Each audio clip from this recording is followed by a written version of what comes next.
আজ এমন একটি মিষ্টির রেসিপি নিয়ে এসেছি যা দেখলেই খেতে ইচ্ছে করবে। বিশ্বাসই হবে না যে মাত্র কয়েকটি উপকরণ দিয়ে এত সুন্দর নরম আর রসে ভরা এই মিষ্টিগুলো কত সহজেই বানিয়ে নেওয়া যায়। হ্যালো এভরিওয়ান, যারা সহজ রেসিপিতে নতুন ধরনের মিষ্টি বানাতে চান তাদের জন্য আজকের রেসিপি একেবারে স্পেশাল। এই নরম রসে ভরা মিল্ক ডোনাট সুইটসগুলো দেখতে যেমন সুন্দর, খেতেও তেমনি অসাধারণ। চলুন দেরি না করে রেসিপি শুরু করি। প্রথমেই গ্যাসে একটি কড়াই বসিয়ে নিয়ে নিয়েছি 3 কাপ দুধ, দিচ্ছি 1 চামচ চিনি ও 1 চামচ ঘি। দুধ জাল দিয়ে একটু ফুটিয়ে নিলাম। এখন অ্যাড করব 1 কাপ ময়দা, সাথে দিচ্ছি 1/2 কাপ কর্নফ্লাওয়ার। ভালো করে দুধের সাথে মিশিয়ে নিচ্ছি। সুন্দর একটা ফ্লেভারের জন্য 2-3 ফোঁটা ভ্যানিলা এসেন্স দিয়ে দিচ্ছি। তবে আপনারা চাইলে এখানে এলাচ গুঁড়ো ব্যবহার করতে পারেন। এই সময় গ্যাসের আঁচ লোতে রেখে কন্টিনিউ নাড়াচাড়া করে দুধটাকে শুকিয়ে নেব। যে কোনো মিষ্টি জিনিসেই সামান্য নুন দিলে এর স্বাদটা অনেকটাই যেন বেড়ে যায়, তাই একদম অল্প নুন দিয়ে মিশিয়ে নিয়েছি। আর এদিকে ময়দা ও কর্নফ্লাওয়ারের একটা ডো মতো তৈরি হয়ে গেছে। এটাকে প্লেটের মধ্যে নামিয়ে স্প্যাচুলা দিয়ে এইভাবে একটু ছড়িয়ে দেব। কিছুক্ষণ পর যখন হালকা ঠান্ডা হয়ে আসবে তখন এটাকে হাত দিয়ে এইভাবে মেখে নিতে হবে। তবে খুব বেশি ঠান্ডা করা যাবে না, মাখার সময় হাতে একটু লেগে আসতে পারে, তাই সাদা তেল অথবা ঘি নিয়ে মসৃণ করে মেখে নিতে হবে। দেখুন মেখে নেওয়ার পর কতটা সুন্দর একটা মসৃণ ডো তৈরি হয়ে গেছে। এবার হাতে অল্প ঘি মেখে নিলাম। এরপরে ডো থেকে কিছুটা নিয়ে 2 হাতে গোল করে নেব।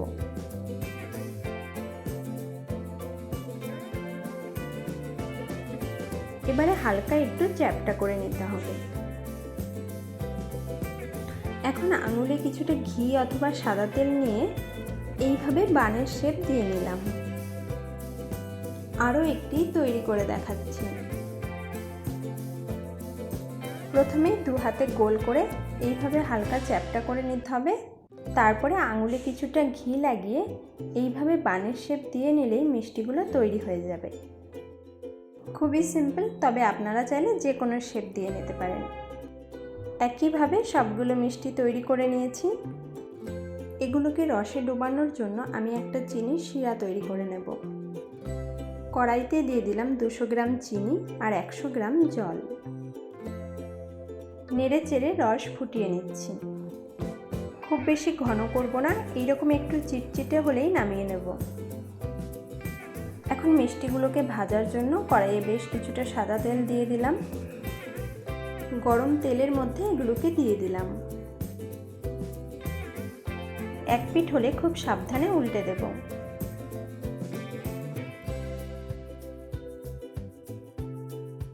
মাঝারি আঁচে এগুলোকে ভেজে নিচ্ছি। দেখতেই পাচ্ছেন বন্ধুরা, এখনই মিষ্টিগুলোতে কত সুন্দর গোল্ডেন কালার চলে এসেছে।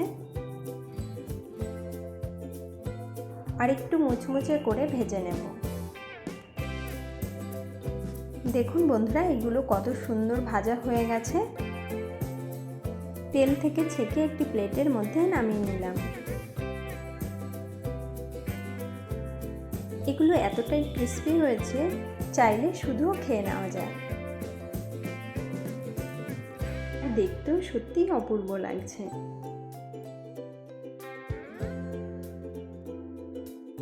এদিকে চিনির রস অনেকটাই ঠান্ডা হয়ে গেছে।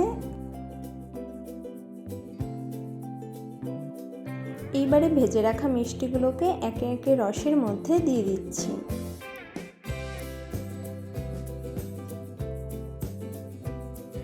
চামচ দিয়ে এইভাবে একটু ডুবিয়ে দিচ্ছি। এতে রস খুব ভালোভাবে সবগুলো মিষ্টির মধ্যে ঢুকে যাবে। এখন 10 মিনিটের জন্য ঢেকে রাখব। খুব বেশি সময় লাগবে না, কেবলমাত্র 10 মিনিট ভিজিয়ে রাখলেই দেখবেন মিষ্টিগুলো রস শুষে এইরকম ফুলে উঠেছে।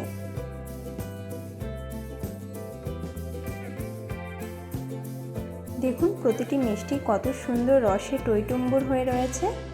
এবার একটি প্লেটের মধ্যে নামিয়ে নিচ্ছি। এবার আপনারাই বলুন এগুলো দেখতে ঠিক কতটা লোভনীয় হয়েছে। যে কোনো দোকানের মিষ্টিকে টেক্কা দেবে এই ঘরোয়া মিষ্টির রেসিপি।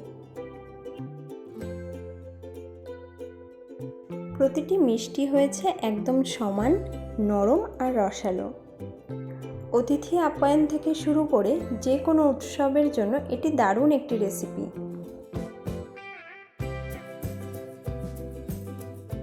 এইবার এগুলোকে আরও আকর্ষণীয় দেখানোর জন্য ওপর থেকে কিছু কাজু বাদাম কুচি ছড়িয়ে সুন্দর করে সাজিয়ে নিচ্ছি। হঠাৎ করে মিষ্টি কিছু খেতে ইচ্ছে করলে এই মিষ্টিটা বানিয়ে দেখতে পারেন, খেতে দারুণ লাগে। বাইরে হালকা সোনালি আর ভেতরে একদম স্পঞ্জের মতো নরম। দেখতে যেমন অপূর্ব, খেতেও তেমনি অসাধারণ। আজকের রেসিপি যদি ভালো লেগে থাকে তাহলে সুন্দর একটি কমেন্ট করে জানাবেন। এমন মজাদার রেসিপি পেতে প্লিজ পেজটি ফলো ও সাবস্ক্রাইব করে পাশে থাকুন। দেখা হবে নেক্সট ভিডিওতে। ধন্যবাদ।